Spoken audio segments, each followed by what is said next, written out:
अस्सलामुअलैकुम, आप देख रहे हैं इस्लाम 365। दोस्तों, पूरे साल में एक माह रमज़ान आता है और रोज़ा हमारे फ़राइज़ में से एक अहम फ़र्ज़ है और रोज़े के बहुत ज़्यादा फ़वाइद भी हैं, जिनमें से दिलचस्प फ़वाइद आपके साथ शेयर करना चाहता हूँ।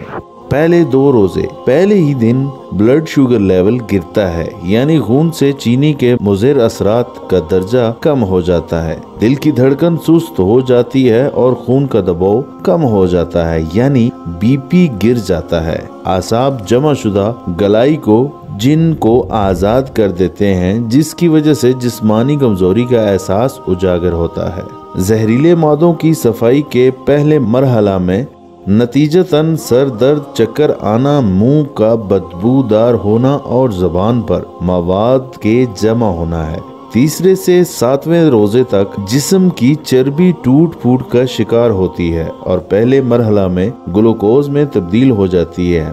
बाज लोगों की जिल्द मुलायम और चिकनी हो जाती है, जिस्म भूख का आदी होना शुरू करता है और इस तरह साल भर मसरूफ रहने वाला निज़ाम हाजमा रुखसत मनाता है, जिसकी उसे अशद जरूरत थी। खून के सफेद जरसूमे और कुव्वत मदाफत में इजाफा शुरू हो जाता है। हो सकता है रोजेदार के फेफड़ों में मामूली तकलीफ हो, इसके जहरीले मादों की सफाई का अमल शुरू हो चुका है। अंतड़ियों और कोलों की मरम्मत का काम शुरू हो जाता है। अंतड़ियों की दीवारों पर जमा मवाद ढीला होना शुरू हो जाता है। 8वें से 15वें रोजे तक आप पहले से तवाना महसूस करते हैं, दिमागी तौर पर चुस्त और हल्का महसूस करते हैं। हो सकता है पुरानी चोट और जख्म महसूस होना शुरू हो, इसलिए कि अब आपका जिस्म अपने दिफा के लिए पहले से ज्यादा फाल और मजबूत हो चुका है। जिस्म अपने मुर्दा या कैंसर शुदा सेल को खाना शुरू कर देता है,